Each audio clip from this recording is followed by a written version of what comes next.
Ok, vamos a hacer una oración y le entramos de lleno porque hoy sí solo tenemos un capítulo que abarcar y resulta y resalta que no es tan largo. Entonces vamos a empezar. Vamos a orar. Señor Jesús, te doy las gracias porque tú en tu infinita bondad nos permite estar aquí reunidos. Nos permite, Señor, poder estar en armonía, en coinonía, en comunión contigo y entre nosotros, y nos reunimos con este espíritu de humildad, Señor, tratando de aprender qué es lo que tú quieres enseñarnos. Entonces, Padre, sé tú nuestro maestro. Espíritu Santo, habla a través de mí, Señor, para que seas tú el que transforme la vida de mis hermanos y el que use este pasaje para enseñarnos, redarguirnos, corregirnos, instruirnos en justicia. Te lo pedimos, Padre Santo, haz que esta palabra, como lo mirábamos la clase pasada, se convierta en aquello que cada corazón necesita escuchar. Sea un corazón duro, Señor, como la piedra, como dice en tu palabra, Señor, que tu palabra sea este martillo que rompa la piedra, Señor.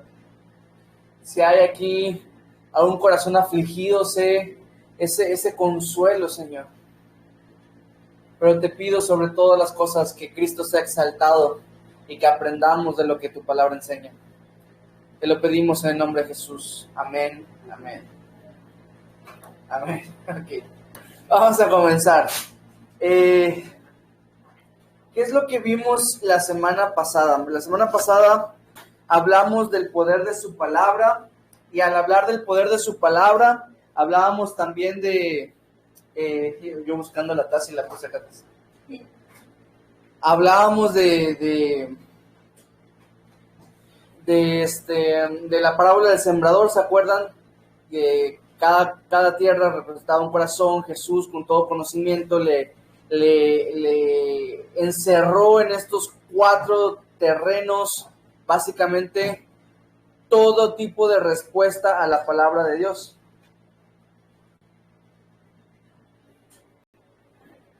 Y dijimos que la palabra de Dios tiene poder. Como que no se acuerdan de la clase pasada. Dijimos que la palabra de Dios tiene poder. Amén. Venga. Ahora,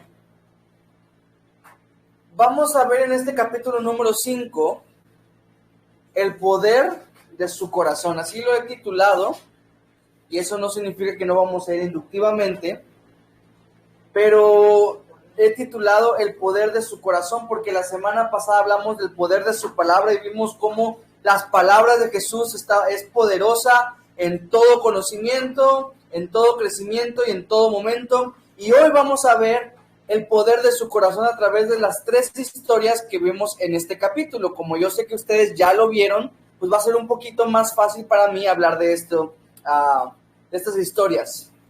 Ahora, ¿qué pasa si juntamos algo tan poderoso con algo tan amoroso? Eso es lo que es nuestro Dios. Dice 1 Juan 4:8, si no me equivoco, Dios es amor. Entre todas las cosas que dice ese versículo. Dice, Dios es amor. Dios, este ser supremo y poderoso, es amor. Es un Dios amoroso. Y mientras estaba haciendo este estudio, recordaba una frase que ya la hemos visto en otras clases, pero que es de este autor de muchos libros que se llamó Jerry Bridges, que decía él: Dios nunca procura su gloria a expensas del bien de su pueblo, ni tampoco procura nuestro bien a expensas de su gloria. Él ha diseñado su propósito eterno de modo que su gloria y nuestro bien sean inseparablemente unidos. O sea, el Señor, todas las cosas que nos pasan son para nuestro bien, dice la palabra de Dios. Pero también todas las cosas que pasan son para su gloria. Él diseñó su plan de tal manera que sea tanto para nuestro bien como para su gloria. En este capítulo veremos la autoridad y el poder de Cristo, autoridad sobre los demonios, autoridad sobre la enfermedad y autoridad sobre la muerte. Pero también vamos a ver el corazón de Jesús, cómo Él atravesó todo para llegar a estas personas, para ir hacia el necesitado. Como recordamos, como dice Marcos 2:17, ¿no? Que los sanos no tienen necesidad de médicos, sino los enfermos. Y él dijo, yo no he venido a llamar a justos, sino a pecadores. Lucas 19:10 dice que el Hijo del Hombre vino a salvar y rescatar todo lo que se había perdido. Ese es el propósito. ¿Se acuerdan que ya hemos hablado de esto? Entonces, vamos a comenzar con estas tres historias que demuestran tanto la autoridad y el poder de Dios, pero también el corazón y el amor de nuestro Dios, ¿ok? Vamos a comenzar con la historia del Gadareno en Marcos capítulo 5. ¿Ya están allá? Marcos 5 del 1 al 20. Así que son 20 versículos, así que presten atención, ¿ok?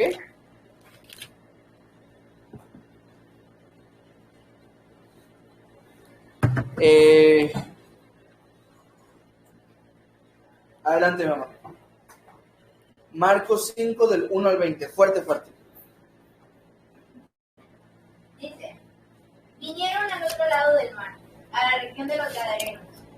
Y cuando salió él de la barca, enseguida vino a su encuentro de los sepulcros un hombre con un espíritu inmundo, que tenía su morada en los sepulcros, y nadie podía atarle, ni aun con cadenas, porque muchas veces había sido atado con grillos y cadenas, mas las cadenas habían sido hechas pedazos por él, y desmenuzado los grillos, y nadie le podía dominar. Y siempre, de día y de noche, andaba dando voces en los montes y en los sepulcros, e hiriéndose con piedras. Cuando vio pues a Jesús de lejos, corrió y se arrodilló ante él, y clamando a gran voz dijo, ¿qué tienes conmigo, Jesús, Hijo del Dios Altísimo? Te conjuro por Dios que no me atormentes. Porque le decía, sal de este hombre, espíritu inmundo. Y le preguntó, ¿cómo te llamas? Y respondió diciendo, Legión me llamo, porque somos muchos. Y le rogaba mucho que no los enviase fuera de aquella región. Estaba allí cerca del monte un granato de cerdos paciendo. Y le rogaron todos los demonios diciendo, envíanos a los cerdos para que entremos en ellos. Y luego Jesús les dio permiso, y saliendo aquellos espíritus inmundos, entraron en los cerdos, los cuales eran como 2,000. Y el hato se precipitó en el mar por un despeñadero, y en el mar se ahogaron. Y los que apacentaban los cerdos huyeron, y dieron aviso en la ciudad y en los campos, y salieron a ver qué era aquello que había sucedido. Vienen a Jesús, y ven al que había sido atormentado del demonio, y que había tenido la legión sentado, vestido y en su juicio cabal, y tuvieron miedo. Y les contaron los que lo habían visto, cómo le había acontecido al que había tenido el demonio y lo de los cerdos. Y comenzaron a rogarle que se fuera de sus contornos. Al entrar él en la barca, el que había estado endemoniado le rogaba que le dejase estar con él. Mas Jesús no se lo permitió, sino que le dijo, vete a tu casa, a los tuyos, y cuéntales cuán grandes cosas el Señor ha hecho contigo, y cómo ha tenido misericordia de ti. Y se fue, y comenzó a publicar en Decápolis cuán grandes cosas había hecho Jesús en él, y todos se maravillaban. Amén. Bueno, entonces, Gadara estaba en esta región que se le llamaba Decápolis. Decápolis son 10 ciudades, ¿ok?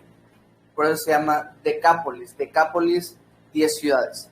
Y entre esas 10 ciudades, Gadara es la más famosa junto con Damasco. Damasco también lo hemos escuchado porque allá era el apóstol Pablo, ¿no? De Damasco, ¿no? No, perdón, Saulo de Tarso. Pero Damasco es donde se convirtió, ¿no? La cuestión es que llega Jesús, esta Gadara estaba justo del otro lado del lago, ¿no? Y me llama la atención porque el mismo Marcos hace este énfasis, ¿no? Vinieron al otro lado del mar, salió él de la barca. ¿Se acuerdan qué es lo que pasó antes de llegar a la región de los Gadarenos? Hubo una tormenta en la que Jesús estaba dormido, ¿no? Fue esa tormenta y Jesús atravesó todo eso, porque acuérdense que todas las cosas que hacía Jesús lo hacía con propósito, y todo lo que atravesó fue solamente para llegar a ese hombre. Porque si se dan cuenta en la historia completa, solo ministró a ese hombre y se fue. porque lo rechazaron, porque lo expulsaron. O sea que todo lo que atravesó Jesús fue para llegar a un solo hombre. Sufrió la tormenta, sufrió el rechazo, sufrió los demonios por ese hombre. Y así mismo es lo que dice la Escritura que ha hecho Jesús por nosotros. Él dejó todo. Si se acuerdan en Filipenses 2, desde el 5 al 8, está este famoso pasaje que dice que haya en nosotros este mismo sentir que hubo también en Cristo Jesús, hablando de su humildad. Dice, el cual siendo en forma de Dios, no estimó el ser igual a Dios como cosa que aferrarse, sino que se despojó a sí mismo, tomando forma de siervo, hecho semejante a los hombres. Y estando en la condición de hombre, se humilló a sí mismo, haciéndose obediente hasta la muerte y muerte de cruz. Entonces Jesús atravesó todo. Dice la Escritura que Él es Dios. Y estando en la condición de Dios, teniendo la forma de Dios mismo, lo dejó para venir a esta tierra, con el propósito de encontrarnos a ti y a mí. Y este hombre nos representa. Sinceramente, podemos ver nuestra representación en este hombre. Veamos el perfil del endemoniado, ¿ok? Lo anotaría, pero tardaría mucho. Primero el perfil del endemoniado y después vamos a ver nuestro mismo perfil para que vean cómo nos relacionamos. Dice la Escritura, bueno, esto lo encontramos en Lucas, pero que fue poseído hacía ya mucho tiempo. O sea, no era algo reciente su condición, sino que era algo que ya tenía mucho tiempo. Si se acuerdan, él había sido atado con cadenas y dice que hizo como si nada fueran las cadenas, hasta que llegó el punto en donde el cual estuviera exiliado viviendo en el cementerio. Entonces, quiere decir que pasó todo un proceso. No crean que, ¡ay, está endemoniado! ¿Qué hacemos? Lo tiramos allá. Y me imagino que era parte del pueblo. Era parte de Gadara. Quién sabe a qué se dedicaría antes de esto, pero era parte de la ciudad de Gadara y pasó con todo este proceso. Lo quisieron ayudar a lo mejor, le empezaron a tener miedo como cualquier loco de la ciudad y le empezaron a encadenar en su desesperación porque este hombre se estaba lastimando, y ya cuando no hubo a quien más lastimar, se empezó a lastimar a sí mismo. Poseído desde hace ya mucho tiempo. También en su perfil vemos que estaba desnudo, no tenía ropa. No sé si de repente usaba su ropa interior y a eso se refería, ¿no? La ropa interior antes era una misma batita, pero o de plano estaba desnudo, ¿va? Pero estaba ahí como si fuera un animal salvaje, pues. Estaba apartado del resto también. Vivía entre los muertos. O sea, literalmente, porque vivía en un cementerio, vivía entre los muertos. Este hombre estaba atormentado y era autodestructivo.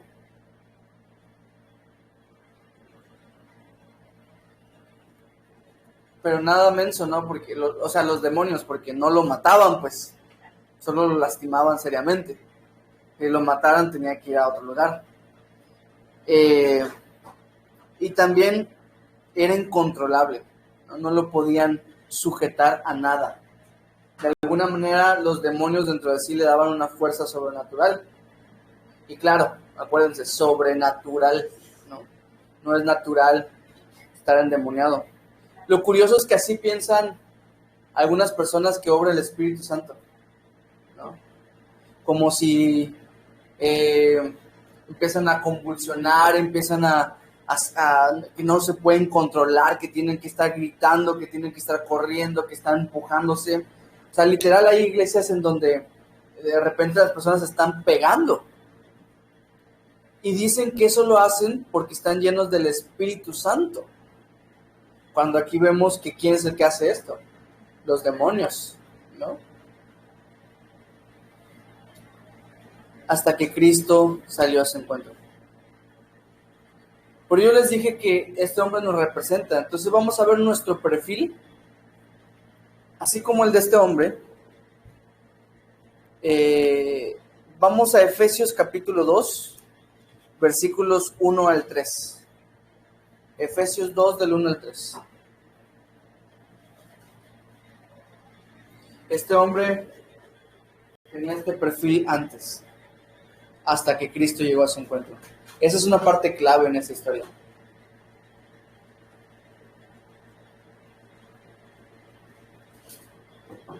Veamos cómo era nuestra vida antes de Cristo. ¿Ok? En Efesios capítulo 2. Vamos a comenzar del 1 al 3 y le toca a mi madre. Por favor, puedes leer versículos 1, 2 y 3 de Efesios 2.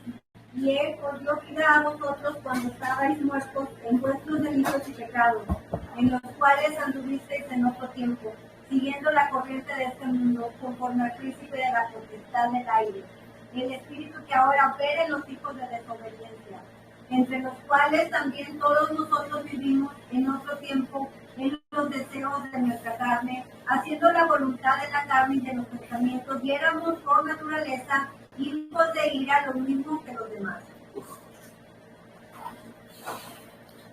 Punto extra, quien se aprenda esos 3 versículos. Son de los claves en nuestro caminar en Cristo. ¿Cómo era nuestro perfil antes de Cristo? Estábamos bajo el dominio de Satanás, ¿verdad? Porque dice aquí que estábamos siguiendo la corriente de este mundo conforme al príncipe de la potestad del aire. Este es Satanás. ¿Okay?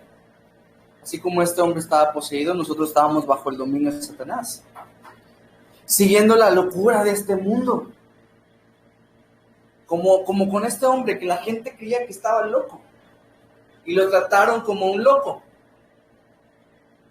Y nosotros estábamos locos también, porque estábamos siguiendo lo que este mundo hace.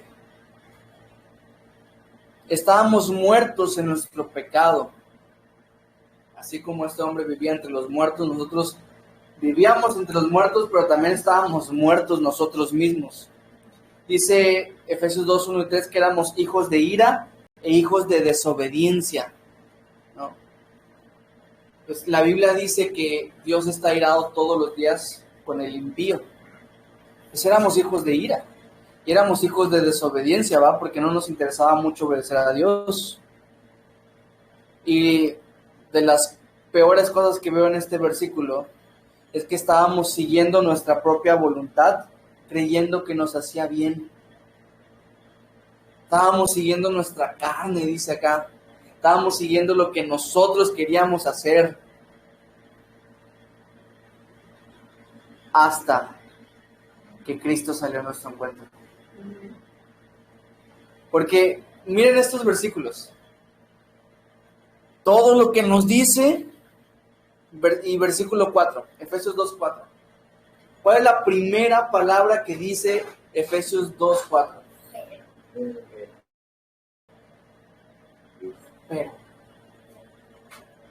Pero Dios, glorioso pero, que hay en nuestra historia, ¿verdad? Pero Dios, que es rico en misericordia por su gran amor con que nos amó, aún estando nosotros muertos en nuestros pecados, nos dio vida juntamente con Cristo, porque por gracia sois salvos, y juntamente con Él nos resucitó y asimismo nos hizo sentar en los lugares celestiales con Cristo Jesús, para mostrar en los siglos venideros las abundantes riquezas de su gracia en su bondad para con nosotros en Cristo Jesús. Porque por gracia sois salvos por medio de la fe, y esto no de vosotros, pues es don de Dios, no por obras para que nadie se gloríe, porque somos hechura suya, creados en Cristo Jesús para buenas obras, las cuales Dios preparó de antemano para que anduviésemos en ellas. Entonces, teníamos el mismo perfil básicamente, hasta que Cristo salió a nuestro encuentro. Si volvemos a Marcos, Jesús, este hombre viene a él, ¿verdad? Lo reconoce, y cuando Jesús le pregunta cómo se llama, le dice legión. Una legión era una cantidad de soldados romanos. Algunos lo sitúan entre 4,000, otros 6,000. Esto puede ser una hipérbole, ¿no? Puede ser una exageración simplemente para decir que eran muchos demonios, o puede que sea literal, que este hombre tenía demasiados demonios. Y lo curioso es que cuando salen a su encuentro le dice Jesús, Hijo del Dios Altísimo. O sea, lo reconocen. Déjame decirte esto, tener el conocimiento correcto no te garantiza tener el corazón correcto. Tener el conocimiento correcto no te garantiza tener el corazón correcto. Estos demonios sabían quién era Jesús y aún así eran demonios, pues. En Lucas capítulo 8 nos dice que le rogaban que no los mandase ir al abismo. El abismo es el mismo lugar que el infierno, digámoslo así, y ellos le tenían un pavor. Mateo 25:41, por decir algún versículo, porque en varios pasajes de la Biblia se repite esto, nos dice que el infierno fue creado para Satanás y sus demonios. O sea, el infierno no fue creado para las personas. Ahí van a ir las personas que rechazan a Cristo. Sin embargo, fue creado y diseñado para Satanás y sus demonios. Y ya hay algunos demonios allá quemándose, pues. Por eso estos cuando vieron a Jesús, dijo, por favor, no nos envíes allá. Imagínense que los demonios le tengan pavor y nosotros haciendo chistes del infierno. Le hemos perdido el temor, pues, al infierno, ¿no? Pero, curiosamente, aunque estos demonios conocían la intensidad del infierno, pues no hacían nada diferente, ¿verdad? El orgullo que hace a alguien mantenerse en su error, aún sabiendo sus consecuencias, ¿no? Dice que vieron a un gran hato de cerdos, eso también no es específico, un hato de cerdos son muchos cerdos. Algunos, yo he leído comentarios que dicen que eran 2,000 cerdos, otros que eran menos, pero la verdad no podemos saber cuántos cerdos eran, lo que sí es que era un gran hato, entonces no iban a ser 10, pues tiene que ser una cantidad grande como para que Marcos haya descrito esta cantidad de cerdos como un gran hato de cerdos, ¿me entienden? Por eso es que algunos dicen que eran 2,000 cerdos. Y nada más como nota adicional, los demonios pueden poseer animales, ¿ya se dieron cuenta? ¿No? Aquí vemos que poseen a los cerdos, vimos a Satanás en el Edén poseyendo una serpiente, y hasta la hizo hablar, ¿no? A la serpiente. Entonces, como ese dato, ¿no? Quizás hasta a propósito se van con los cerdos para causarle a Jesús un problema, ¿no? Porque pues la gente no le gustó que los cerdos se fueran a morir, porque después se suicidan los cerditos y corren a Jesús, tal vez hasta intencional, pues. Y es que la hipocresía de la gente, porque Gadara, pues viene de Gat. Gat era una de las tribus de Israel. O sea que los gadarenos, pues venían de los judíos también. Y la pregunta es, ¿qué hacían creciendo cerdos? ¿Qué hacían apacentando cerdos? Si en la ley judía no pueden comer cerdos, ¿no? Por este detalle sabemos la poca importancia que le daban a Dios y a sus leyes. Yo recuerdo que cuando nos tocó estudiar este pasaje en Lucas, en la iglesia, una reunión de domingo, dijimos que hay gente que no soporta que les digan en lo que están mal, porque Jesús básicamente les tocó donde más le dolía. ¿En dónde? En su pecado, en su orgullo. Y por eso te digo que preferir tu pecado es rechazar a Cristo. Preferir tu pecado es rechazar a Cristo. Estas personas prefirieron seguir en su error y por eso rechazan al Señor. Lo expulsan de su aldea. Y así nuestro orgullo expulsa a Cristo de nuestra vida.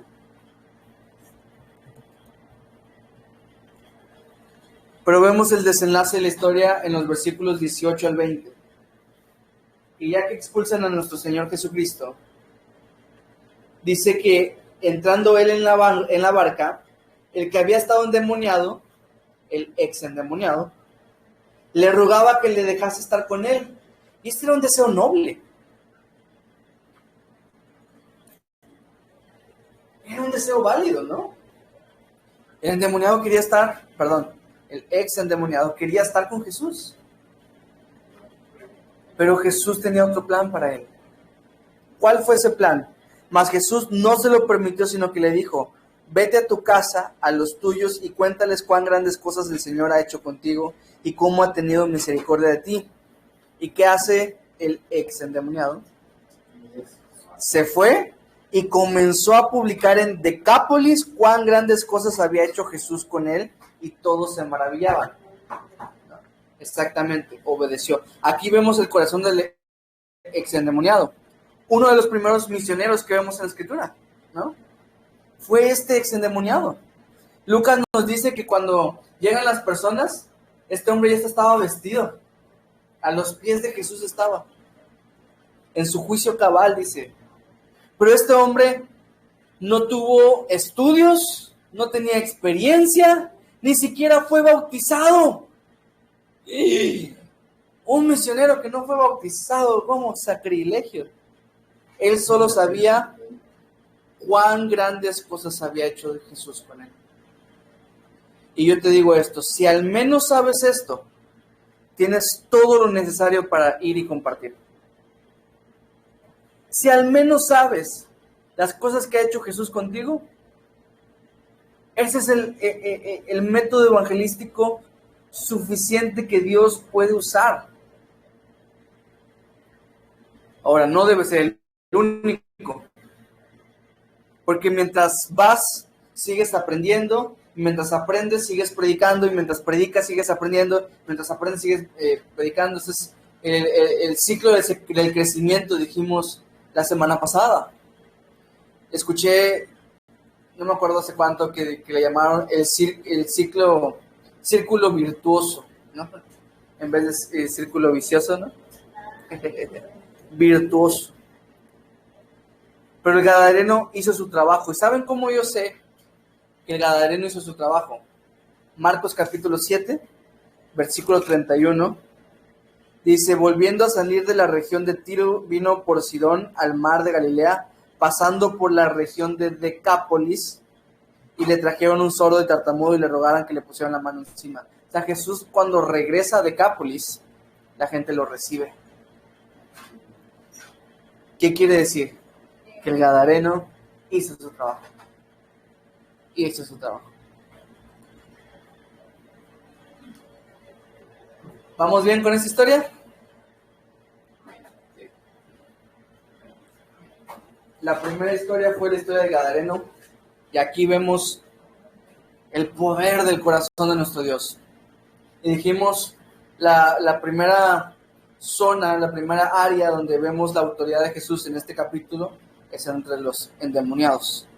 Ahora vamos a la segunda historia, ¿ok? Esta va a ser la historia de Jairo y su hija. La historia de Jairo y su hija. Le voy a pedir a mi papá que comience leyendo los versículos 21 al 24, ¿ok? Marcos 5, 21 al 24, porque esta historia está dividida por la interrupción del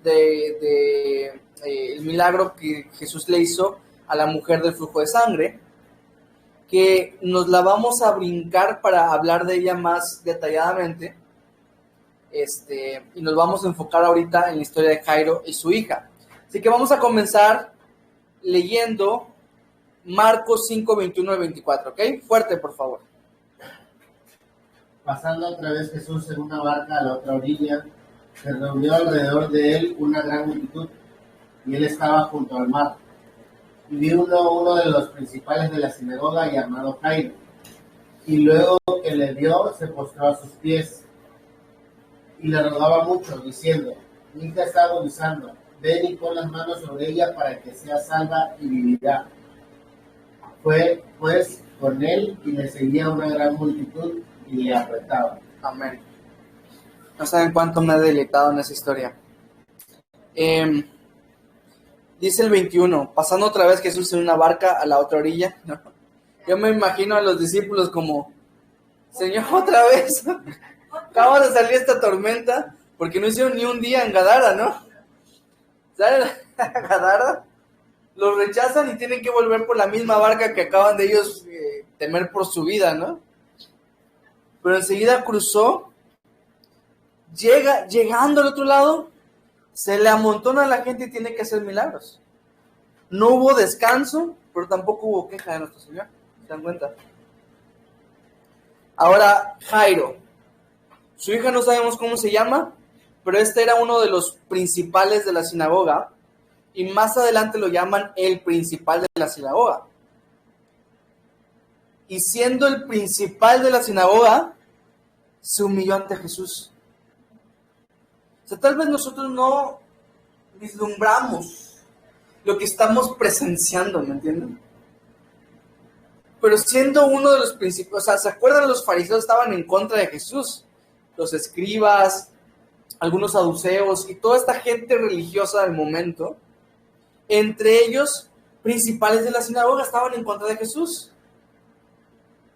Y este, siendo principal de la sinagoga, se humilla ante Cristo en ese momento. Yo me imagino, pues tienen que entender que en ese momento no había telenovelas ni nada por eso. Los momentos que vivían eran las telenovelas del momento. Entonces, te imaginas, estás tú allá con Jesús y todo eso, y no ves aquí al principal de la sinagoga. Se arrodilló, pues se humilló delante del Señor. Se tiró al suelo para con Jesús y empezaban allá el cuchicheo diciendo, ¿no? Pero vemos cuál es el primer requisito para Jesús. Esta es la humildad. La humildad. ¿Y qué es lo que le dice Jairo a nuestro Señor? Le dice, mi hija está agonizando, le dice, ven y pon las manos sobre ella para que sea salva y vivirá. O sea que cuando Jairo se humilla delante de Jesús, lo hace creyendo en él. Aquí vemos el segundo requisito entonces, que es la fe. Y ya hemos hablado de estas dos cosas muchas veces y me encanta seguirlo repitiendo porque nuestro orgulloso corazón lo necesita entender. Humildad y fe van de la mano, son uno solo. No se puede ser humilde y agradar a Dios si no hay fe.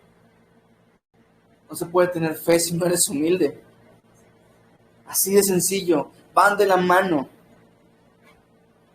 Acuérdense la frase que nuestro hermano Ironside nos dijo: nada trae más a nuestro Señor que la fe acompañada de humildad. Es un principio, familia.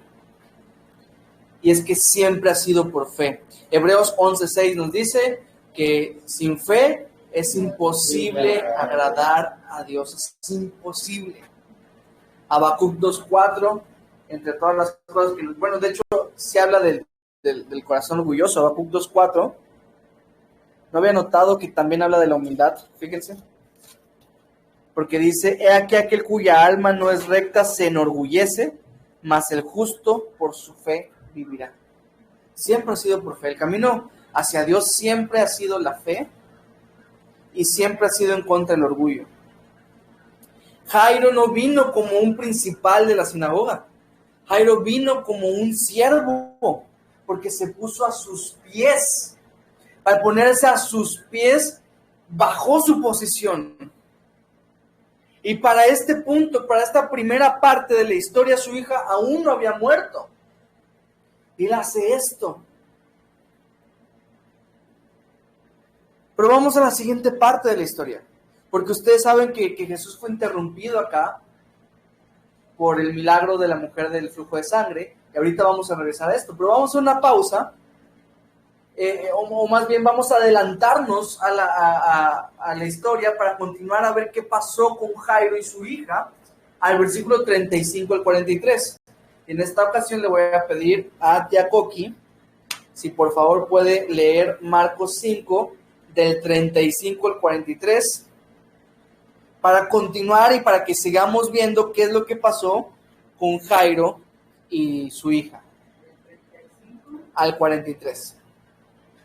Mientras él aún hablaba, vinieron de casa del principal de la sinagoga diciendo: tu hija ha muerto, ¿para qué molestas más al maestro? Pero Jesús luego creyó lo que decía, dijo al principal de la sinagoga: no temas, cree solamente. Y no permitió que le siguiese nadie sino Pedro, Jacobo y Juan, hermano de Jacobo. Sí, hasta terminar el capítulo. Y vino a casa del principal de la sinagoga y vio el alboroto y a los que lloraban y lamentaban. Y estando les dijo: ¿por qué alborotáis y lloráis? La niña no está muerta, sino duerme. Amén. Y se burlaban de él, mas él, echando fuera a todos, tomó al padre y a la madre de la niña y a los que estaban con él, y entró donde estaba la niña. Y tomando la mano de la niña le dijo: Talita cumi, ¿qué traducido es? Niña, a ti te digo, levántate. Y luego la niña se levantó y andaba, pues tenía 12 años, y se espantaron grandemente. Pero él les mandó mucho que nadie lo supiese, y dijo que se le diese de comer. Amén.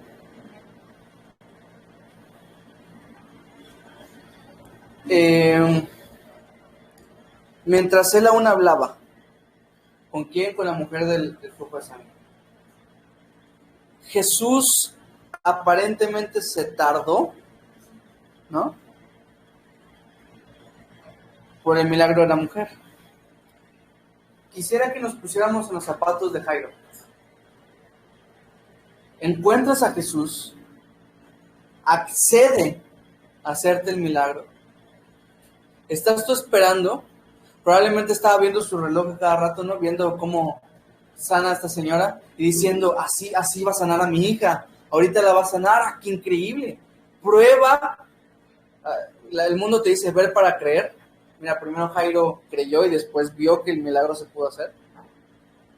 Es al revés entonces.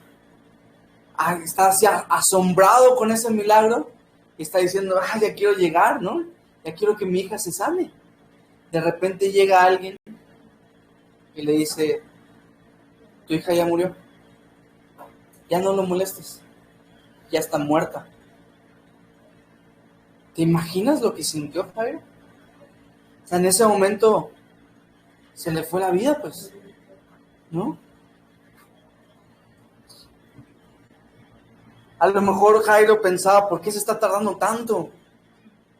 O a lo mejor después pensó: si tan solo se hubiera apurado un poco más, yo todavía tendría a mi hija.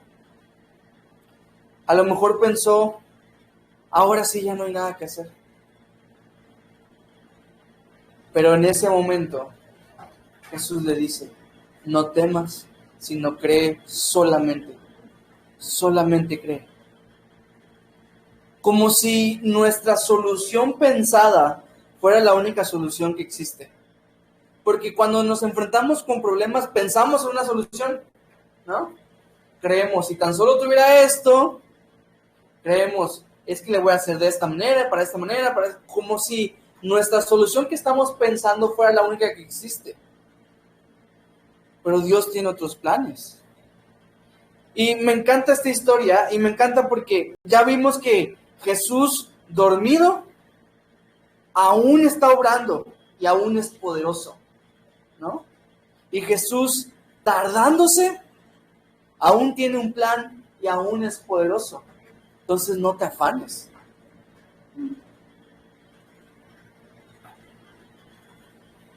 Llega a la casa de este principal y ya hasta habían contratado a los que lloraban. La prueba de que eran contratados es porque cuando Jesús le dice a la niña: solo duerme, se empezaron a reír. Si fueran familiares dolidos, no se pondrían a reír, no manches. Se ponen a reír, a burlarse de Jesús. Jesús llega donde está la niña, la toma de la mano y le dice: Talita cumi. En el Evangelio de Marcos, es el Evangelio donde más palabras en arameo vamos a ver. Esto es, ¿recuerdan? Porque la audiencia de Marcos, ¿quiénes eran? ¿A quién está dirigido?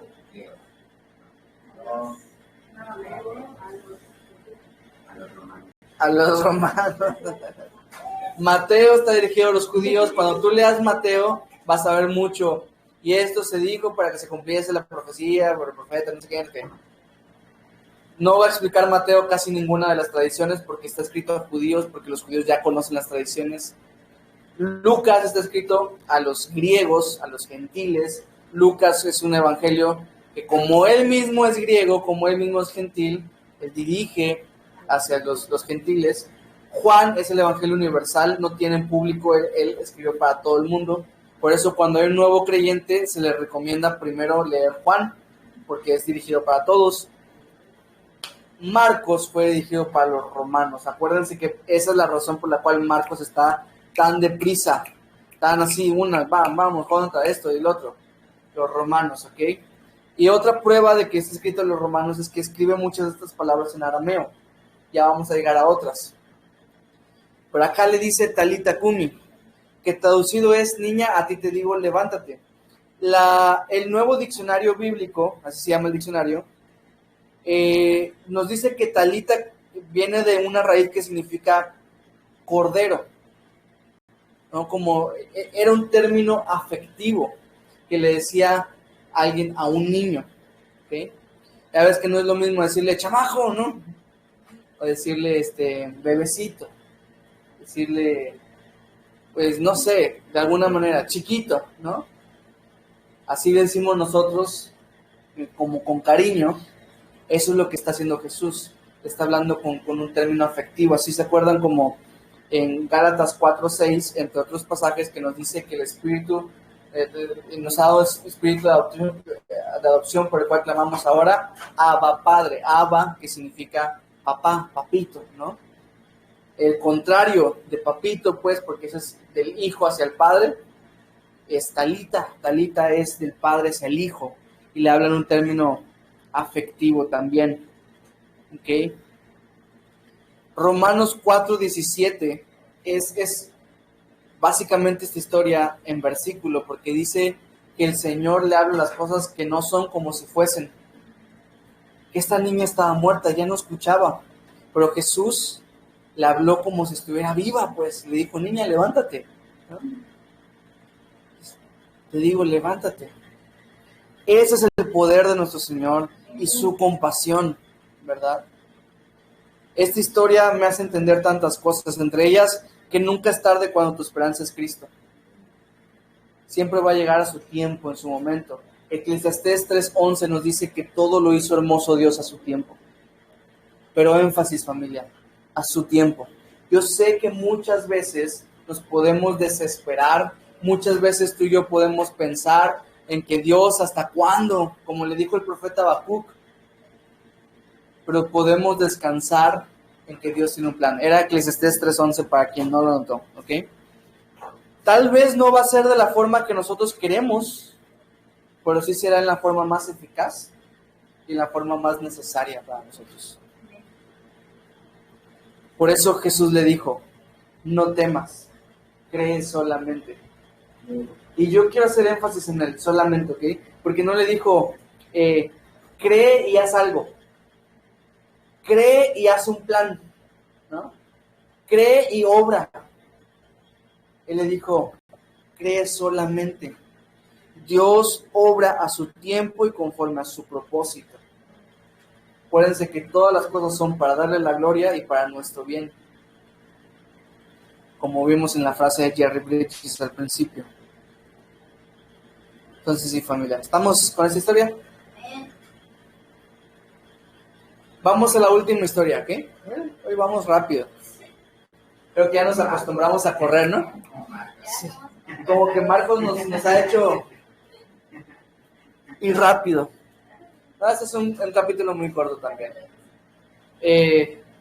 La tercera historia va a ser la historia de la mujer de flujo de sangre. Puede que esas historias nos están enseñando que tenemos un Dios todopoderoso, pero también todo compasivo.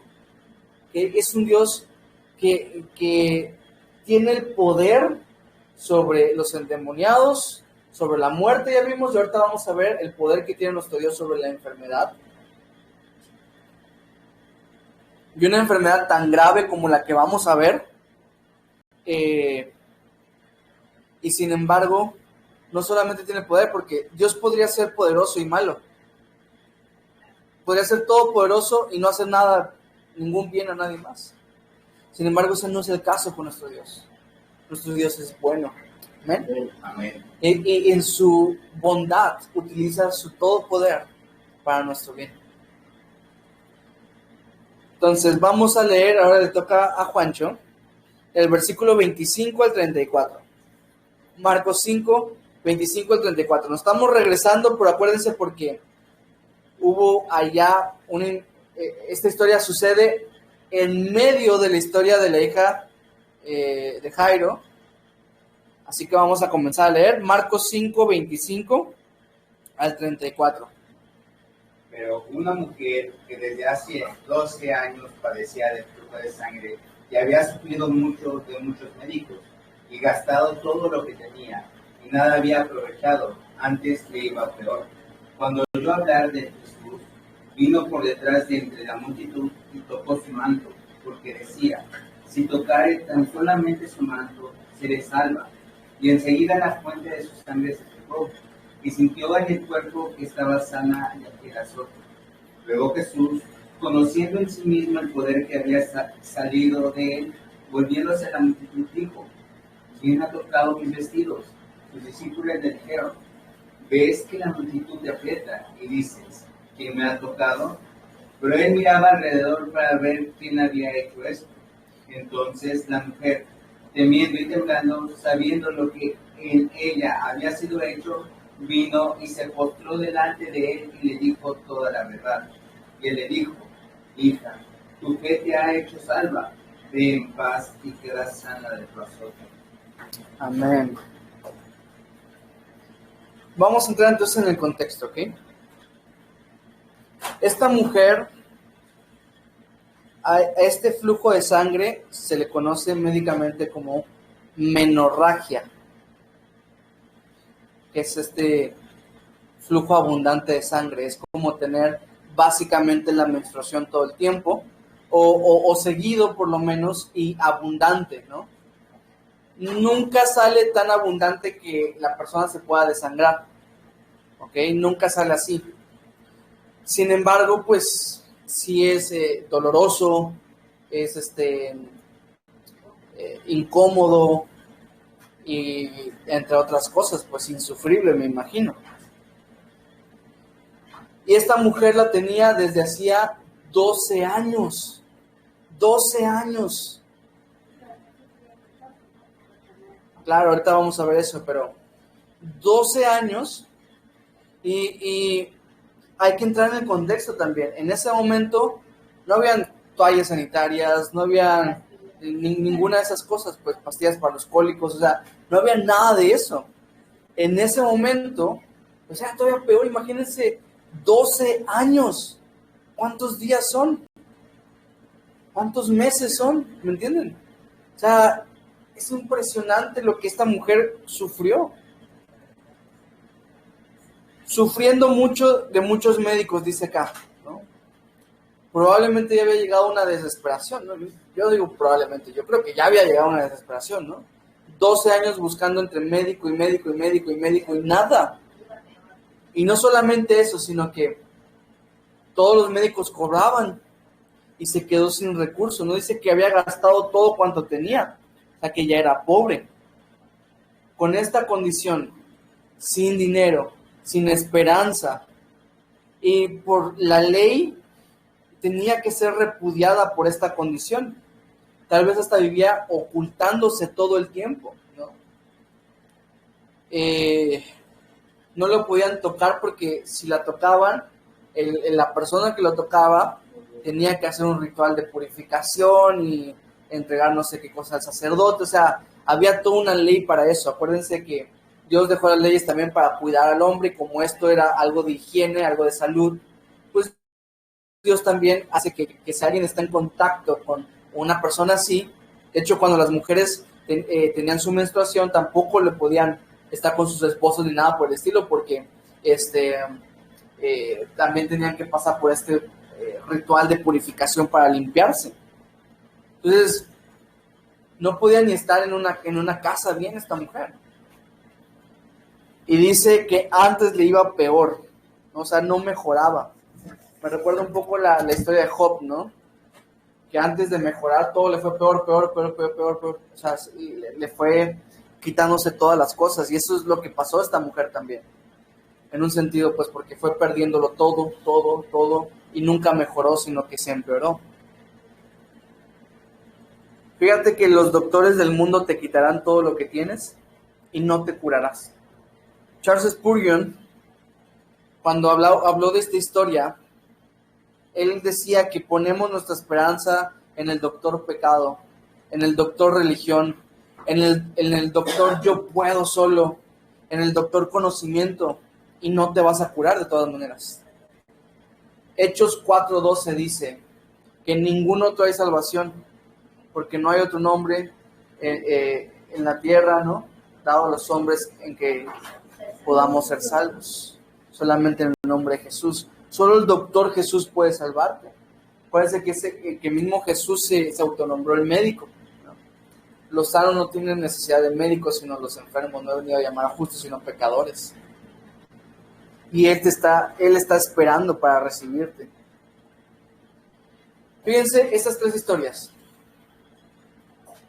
Era indigno para Jesús, por ejemplo, o para cualquier judío y maestro respetable del momento, estar con un endemoniado, ¿no? Por eso es que los desterraban, pues por eso es que los exiliaban. Entonces, era indigno para él estar con un endemoniado, era indigno para él tocar a un muerto. Para los judíos eso lo tienen prohibidísimo. Y era indigno para él tocar a una mujer con flujo de sangre. Pero aún así lo hizo. Es tan santo nuestro Señor que en lugar de que nuestro pecado lo contaminara, su santidad nos limpió. Y eso es lo que pasó. Esta mujer tocó el manto de Jesús y en lugar de volver indigno a Jesús, ella se convirtió en limpia. Ella sanó, ella se salvó. Jesús no pudo ignorar la situación de esta mujer. Y me llega porque nunca serás ignorado por un Dios tan compasivo. Jamás. Por eso titulamos este capítulo El poder de su corazón. Porque nuestro Dios es tan amoroso como para no querer dejarte como estás. Y es tan poderoso como para conseguirlo.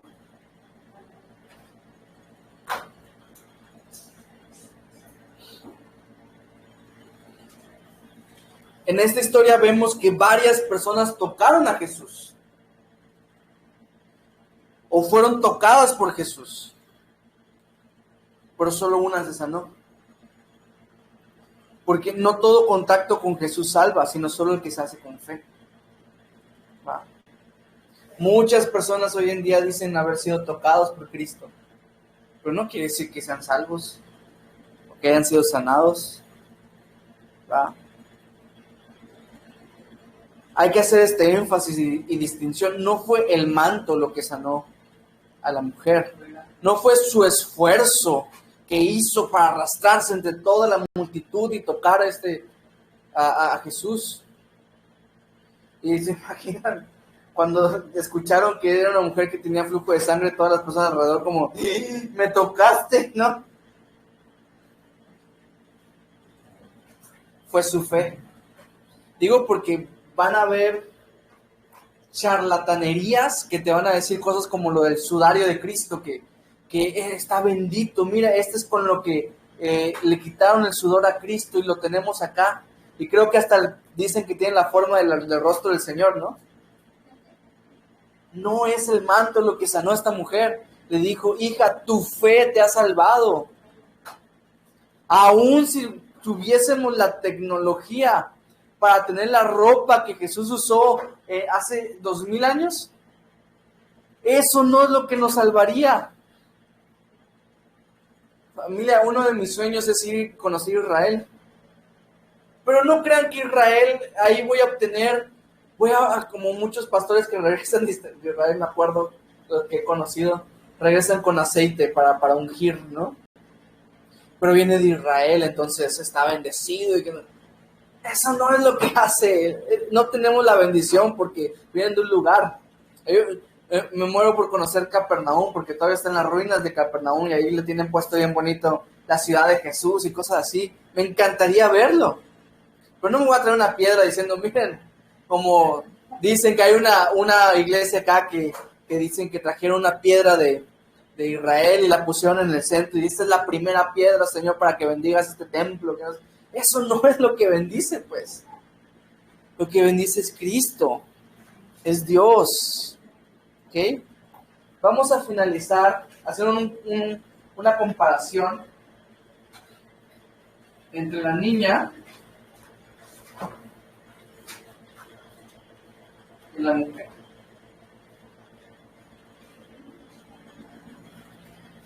Y no es una referencia a Los Ángeles Azules porque ya va a ser su concierto. No, es mera coincidencia. Pancho, por favor.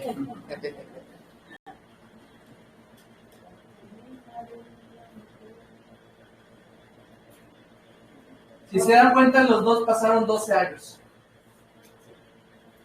La niña pasó 12 años, o bueno, tal vez para Jairo, ¿no? 2 años de alegría.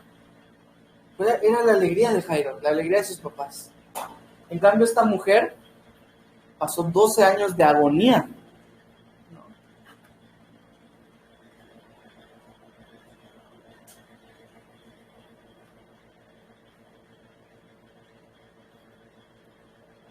Voy a anotar todo y mejor después lo vemos.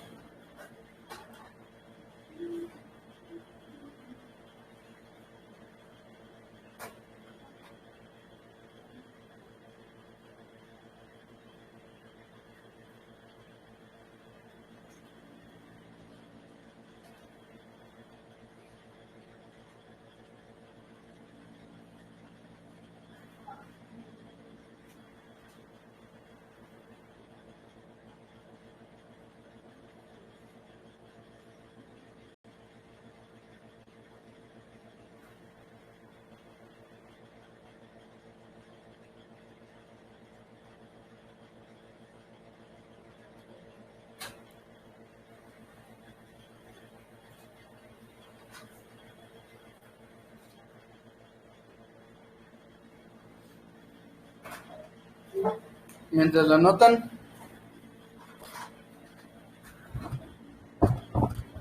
voy a decirles, ¿ok?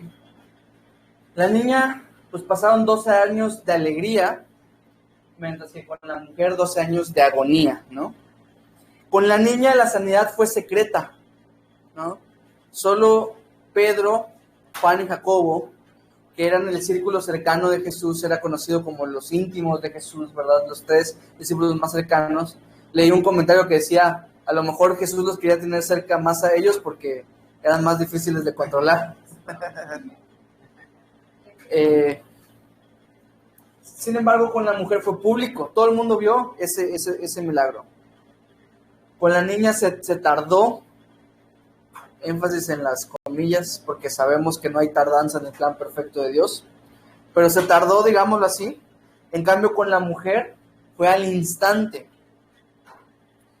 Con la niña habían riquezas, él era el principal de la sinagoga, o sea que tenía dinero, y aquí los judíos, como es un mandato dar diezmos, pues sí tenía, ¿no?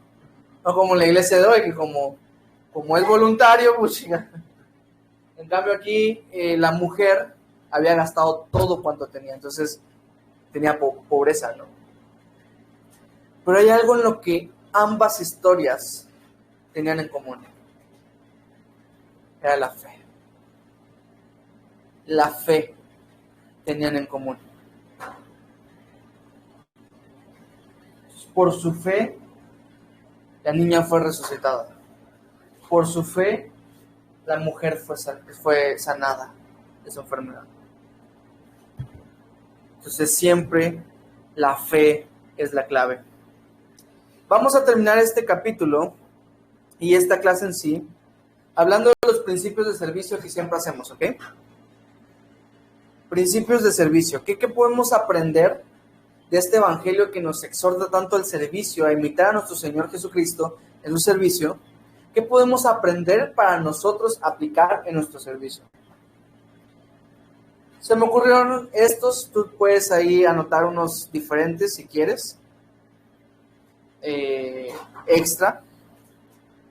Por ejemplo, no necesitas preparación para servir. No necesitas preparación para servir. No estoy diciendo que no te prepares. Esta escuela está hecha para que te prepares, ¿no? Pero estoy diciendo que no es un requisito indispensable. O sea, tú puedes empezar a servir hoy, ya, ¿no? Pero es que yo no sé qué. Repito, si tan solo sabes cuán grandes cosas ha hecho Dios contigo, ya lo hiciste. Otro principio es que el servicio con humildad es el que agrada a Dios.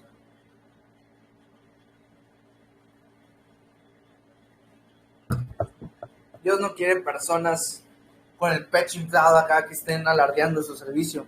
Hay que servirle con humildad. Otro principio es la posición de todo cristiano es de siervo.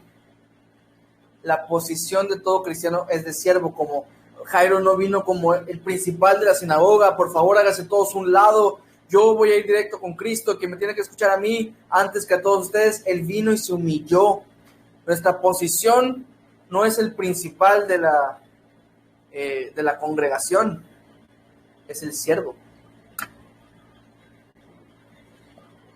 Un cuarto principio es que mientras esperas, sirve. Mientras esperas, sirve. Yo creo que se entiende, ¿va? Siguiente. Alguien que ha sido tocado por Jesús, sirve. Alguien que ha sido tocado por Jesús, sirve. No puedes decir, sí, el Señor está en mi corazón y no sirves. ¿Qué Señor está en tu corazón? Porque el Señor que yo sigo me invita, me exige servir a mis hermanos. Un último principio. Y se los quiero decir primero, después se los voy a repetir para que lo puedan anotar, ¿ok? Sirve con fe mirando a Jesús y con humildad mirando a tus hermanos. Sirve con fe mirando a Jesús y con humildad mirando a tus hermanos. Estas dos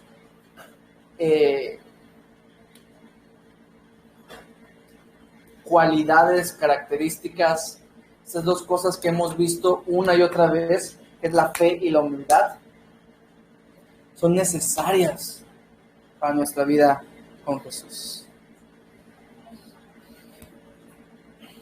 Hermanos, corderitos, sirvan a su pastor que es Jesucristo. Sirvamos, hermanos. Y pues, vamos a orar para terminar con esta clase. Señor, yo te agradezco muchísimo porque hoy pudimos aprender más de estos principios de servicio, Padre. Yo realmente espero que el corazón de mis hermanos esté creciendo este deseo por servirte en diferentes áreas, en diferentes formas tal vez, pero siempre servirte a ti, Jesús, y servir a nuestros hermanos. Yo te ruego, Padre, que al observarte en estos evangelios, queramos imitarte, las cosas que tú hacías, cómo te movías, y podamos sacar estos principios y convicciones a través de tu palabra para que nosotros apliquemos en nuestras vidas. Te ruego, Señor, que la fe y la humildad estén siempre en nuestro corazón para que nos acerquemos a ti creyendo y humillados, Señor. Te ruego, Padre, que nos bendigas, que estas palabras, Señor, se vuelvan rema para nosotros, se vuelvan palabras que podamos aplicar en nuestras vidas, se vuelvan cosas prácticas, se vuelvan lecciones que atesoremos y que nos acompañen por el resto de nuestro caminar contigo. Te lo ruego en Cristo Jesús. Amén. Amén. Ahí sí puedes,